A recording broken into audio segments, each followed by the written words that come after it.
Okay, what's up YouTube? I'm back with brand new sneaker video. So आज चाहिँ म तपाईँहरूको लागि भनेर कि मेरो टाइमले गर्दाखेरि चाहिँ मेरो स्केड्युल त्यति साह्रो नमिलेको कारणले गर्दाखेरि चाहिँ मैले भिडियोहरू बनाउन पाइरहेको थिएन। सो आज चाहिँ फाइनली अनबक्सिङ भिडियो बनाउन जाँदैछु है।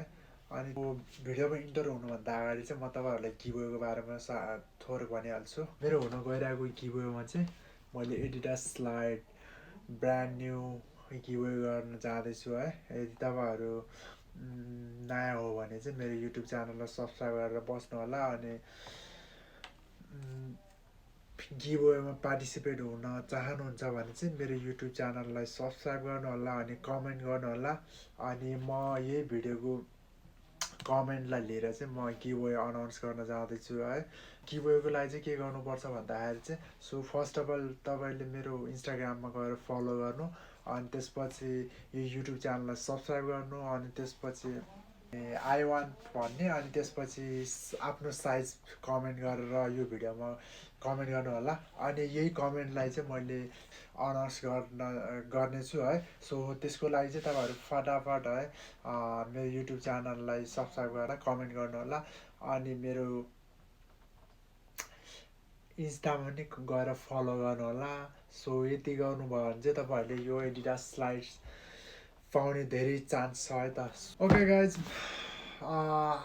आजको भिडियो चाहिँ यही स्निकरको बारेमा कुरा गर्ने जाँदैछु है, हल्का रिभ्यू जस्तो है। अनि यदि तपाईँहरूलाई यो स्निकरको बारेमा थाहा छैन भने चाहिँ म तपाईँहरूलाई हल्का रिभ्यू गरिहाल्नेछु है। फर्स्ट अफ अल हामी यो बक्सबाटै जाउँ है। यदि तपाईँहरू स्निकर हेड हो, स्निकर लभर हो भने चाहिँ तपाईँहरूले यो बक्स हेरेर अलरेडी थाहा पाइसक्नु भयो होला होइन। समर 96 भनेर बक्समा हेऱ्यो भने चाहिँ समर 96, अनि बिबिएसको लोगो, अनि त्यसपछि जम्प प्यान, अनि युनियनको लोगो है सबै दिएको छ, ताकि एकदमै डिटेलिङ छ है स्निकरको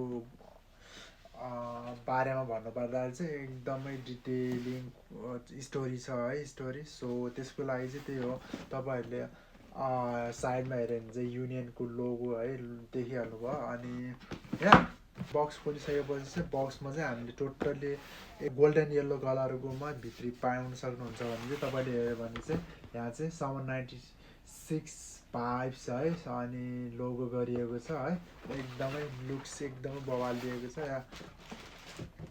ट्याङ ट्याडाङ ट्रिपल कोलाबोरेसन, यानि कि Jordan 1 union LA and BBS triple collaboration छ। एकदमै स्मुथ टम्बल लेदर दिएको छ, तपाईँले देख्न सक्नुहुन्छ।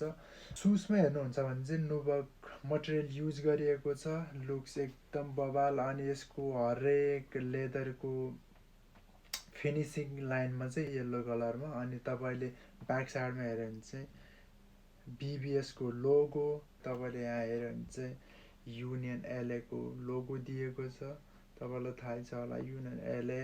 सो त्यस्तै गरी यसको टङमा हेऱ्यो भने चाहिँ अनि फोमलाई चाहिँ एक्सपोज गरेर off white kind of off वाइटको डिजाइनमा गरिएको छ। अनि यसको टङमा चाहिँ नाइकी ग्रे कलरको ट्याग पर्फेक्ट दिएको छ। अनि त्यस्तै गरेर योसँग चाहिँ अब हामीले रेगुलर जोर्डनहरूकोमा चाहिँ सुलेस चाहिँ टाई गरेर दिँदैन थियो, यसमा चाहिँ अलरेडी सुलेस पनि पुरै ट्राई गरेर दिएको छ। एड जोर्डनको wings logo, official logo grey कलरमा दिएको छ।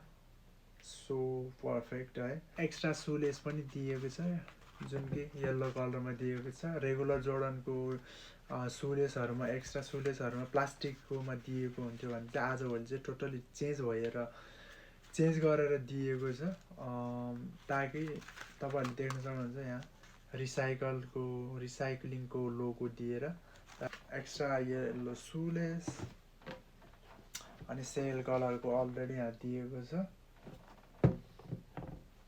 अनि बटममा हेऱ्यो भने चाहिँ यहाँ सेल कलरको दिएको छ। इन्सोलमा चाहिँ यसको नाइकी व्हाइट कलरले ब्रान्डिङ गरेको छ भने चाहिँ ग्रिन कलरमा दिएको छ है, ताकि ग्रिन कलर भनेको चाहिँ बिबिएसको सिम्बोलिक तपाईँले यहाँ पनि देख्न सक्नुहुन्छ, यहाँ पनि देख्न सक्नुहुन्छ। यसको रिटेल प्राइस चाहिँ त्यही $200। यसको रिसेल भ्यालु हेऱ्यो भने चाहिँ त्यस्तो हुन्छ नि, जुन तरिकाले सोचेको थियो, जुन तरिकाले अनुमान गरिएको थियो त्यस्तो त्यस्तरी म्यासिभ चाहिँ हाई चाहिँ छैन। तर पनि यहाँ तपाईँहरूले मजाले अफोर्ड चाहिँ गर्न सक्नुहुन्छ। So people are saying like these are the trash and I don't want add my collection भनेर है, समथिङ ब्ला ब्ला भनिरहेको छ। तर एन्ड अफ द डे है, आफूलाई जे मनपर्छ त्यही एड गर्ने हो। Don't go high, by what you like होइन, त्यही हो गाइज। अनि यो स्निकरको यो स्निकरले चाहिँ अनि यो पेयरको कुरा गर्नुपर्दाखेरि चाहिँ यहाँ आउट अफ 10मा चाहिँ म चाहिँ रेट गर्नु पर्दाखेरि चाहिँ 9.5 चाहिँ म रेट गर्छु होला, किनकि मेरो पर्सनल ओपिनियन हो त्यो चाहिँ।